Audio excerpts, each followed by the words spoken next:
So we're at Target, my daughter and I, and we're shopping for like regular household stuff. And I know it's Target, but I had to pick up a prescription. Look at this. We needed to get paper towels. A thing of Bounty is $33. $33 for the big thing of Bounty. We're gonna have to go over to Costco because absolutely not. So, out grocery shopping at Kroger's, and I want y'all to look at this. Look at this.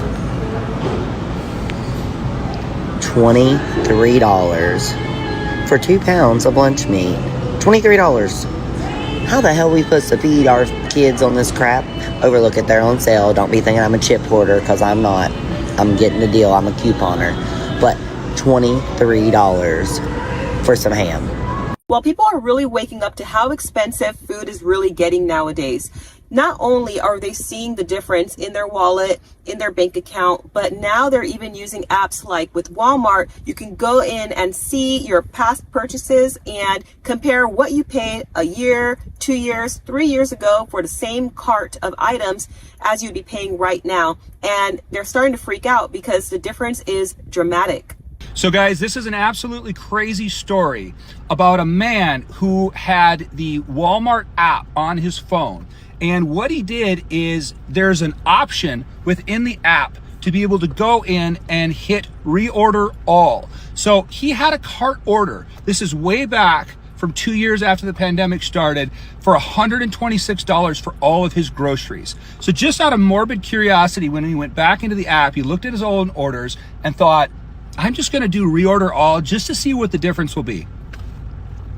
3 times the price in 2 years.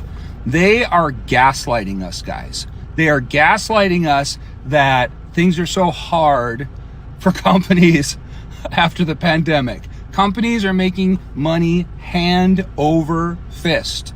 They can afford to pay you more. They can afford to hire more people. This is just corporate greed. The cost of getting meat, getting vegetables out of the ground, farming things up, shipping them has not gone threefold in 2 years. These companies are just making extra money off of all of it. And so when you go to the grocery store, and I've had this sentiment so many times myself in the last couple of years, and I'm like, why is this so expensive? I didn't even get that much food. This should be like 40 bucks. And it's like $120. And you're like, I didn't even get anything. I got like a half a week's worth of food.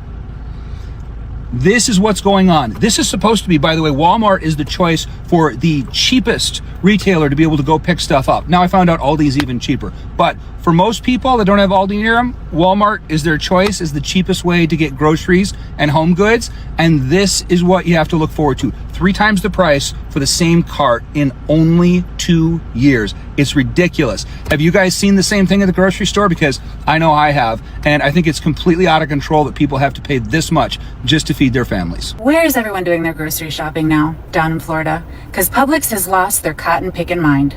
I just walked in and walked out. But I also went to Aldi today and, oof, I don't know. Trader Joe's? Whole Foods is on a whole other, I mean, is there any place that we can go to afford groceries right now?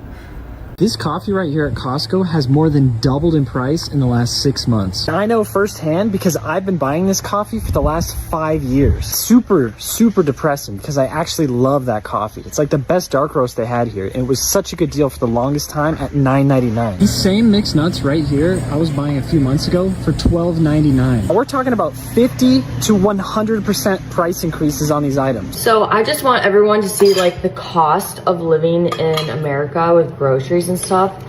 Like today I decided to go to Publix. I usually don't go to Publix because it's so expensive. I usually go to Walmart, but I don't want to get produce at Walmart. It's just like, so I go to Walmart for like cans, like packaged foods. So I just want everyone to see my total today for my groceries. So this was $12. I got French green beans. I got 2 packages of that. This will last me, honest to God, I could eat this like for dinner. So there's dinner. And then I got another one. And then I got 2 apples. This was $12. Like, I think that's a little expensive. Like, but yeah, I mean, I could go to, I don't know, where else is there to go to that's like more reasonable with produce? I just want to document how fucked up the system is, because I have gone to 20 food pantries today and they're all closed and it's Friday. I have 0 food. I've gone to Catholic churches, I've gone to the EBT office. Their system has been down since Tuesday. I've been trying to get a card since May. Haven't got one. I haven't had access to food.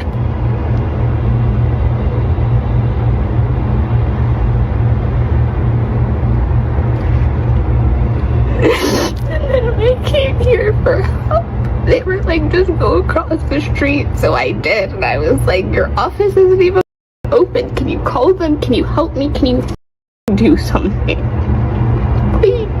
So I don't know how many people out there are running into the same issue with food banks, but it is really heartbreaking to watch a video like that. And there are actually some issues going on with the food banks right now. In fact, in early 2025, the USDA canceled 500 million in food deliveries under the Emergency Food Assistance Program, leaving lots of food banks scrambling to fill the gaps. And I have an example of this. So the Food Bank of Delaware, they actually lost 19 shipments, which equals nearly 900,000 meals. And in Nevada, 1 million pounds of USDA donations were abruptly canceled.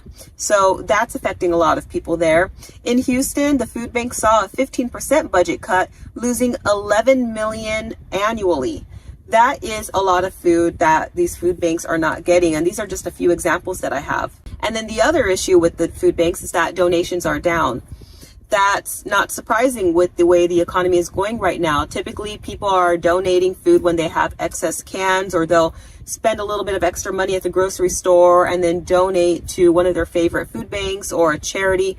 But right now, people are not having the extra money to even do that. And they're not even necessarily thinking about doing that because they're so concerned about just feeding their own family. I am at my local farmer's market today on a Saturday, and I think what I'm seeing here today is very indicative of a huge change that is happening in our culture. And I want to talk about it a little bit because I am a vendor at this farmer's market. I'm not just a shopper, which means I'm selling things. And I quit my 9 to 5. My husband quit his 9 to 5 to be vendors.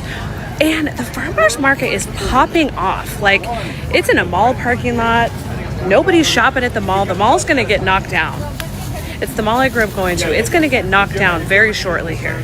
But the farmer's market is buzzing. There are probably 50, 60 vendors here today in this cracked pavement parking lot of this old mall that is going to be shut down. What does this tell us about what's happening right now in the world? People are sick and tired of corporations. We're tired of pouring our money into malls and lining the pockets of billionaires like Les Wexner, and going to Express and Bath and Body Works and Victoria's Secret and blowing our paycheck on some mass-produced item that has no soul. We're not doing that anymore, which is why the mall behind me is shutting down. And we're also not, we don't have the wherewithal or the money to do that anymore because the boss that we spent 20 years devoting our life to and working for is firing us for cheaper labor. The man's not insuring us. The man's not paying us a livable wage. The man is not giving us raises. The man is giving himself raises, but not us raises. So what does that mean? It means we can't shop at malls anymore. It means we don't want to work anymore for these corporations that don't care about us, that don't have any loyalty to us. We're not going to spend our lives doing that. We want to break out of the matrix. We want to eat food that is grown in farms and not mass-produced, not mass-grown with pesticides and chemicals. And so what do? We come to farmers markets and we buy from our neighbors. We buy each other's wares. Do you know what that means? We've cut out the middleman. We have dropped out of the matrix. We've dropped out of the system, and we are going after our own bag. We're living the life of our choosing. We're working for ourselves, and we're buying things from our neighbors. And this is all a good sign. This is what needs to happen.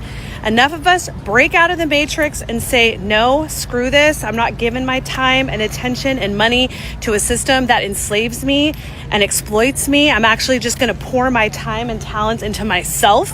And any money that I make is going to go to my family, eating healthy, fresh food. And in fact, I want to support my neighbors in their endeavor to do the same. I advise everybody in the United States to start looking at ways you can be self-sustainable. I'm not saying go off the grid and build your own house. That's not feasible for everybody. But there are little ways, little things that we can all do to get our autonomy back. And I think one of the biggest things we all need to look into in the year 2026 is planting gardens. And if you don't have the bandwidth to plant a garden, you can get a pot, you can get some dirt, and you can get some seeds, right? Do not make up an excuse and convince yourself that excuse is good enough. Next year, 2026, Project 2026, whatever you want to call it, I like calling it the Eden Project, whatever y'all want to call it, we are all planting fruits and vegetables so we can be less reliant on the system that we have all subscribed to and were born into. The first step is getting knowledge. I challenge everybody on this app to learn and start pursuing a garden and create a plan around your living situation on how you can start a garden and you can start a few plants so you can eat those and feel accomplished. We are creative beings. This is how the world really works. I challenge everyone to start a garden and plant some plants. 2026 is the year of rebirth. 2026 is the year Americans get closer to the land. With or without permission from anybody, we are getting our autonomy back. I really love what these people are talking about here. Basically, shrinking back down your supply chain, getting more local, supporting your local farmer markets, and also the Eden Project. I think that's a great idea. You know, anything like that encourages people to grow at home, you know, get a bucket, get a grow bag, do what you can on your balcony, on your patio. If you have more land than that, great. Do what you can, because, you know, a lot of people will say, hey, I can't do anything with one pot of food. That's not going to feed me and my family. Okay, I get that. But if everybody grew what they could grow, then you're going to start making your food supply more local. And then as a community, everybody could start working together. I think it's better to look at doing what you can do versus thinking, I can't take care of 100% of my needs or 50% of my needs, so I'm not going to do anything at all. I don't think that's the right approach. I think the approach should be, if I could even supplement 5% of my food, or if I can supplement 10% of my food, or 25% or 50%, whatever it is, I should do it. I should start taking responsibility for that. It's a goal that I think everybody should work towards, because why not? What's the harm in that? What's the harm in trying to be a little bit more responsible for our food supply? So those are my thoughts. Let me know what you think in the comment section below. Share your thoughts and ideas and anything that you think might help the community. I appreciate you watching this video, and I hope to catch you in the next one. Take care.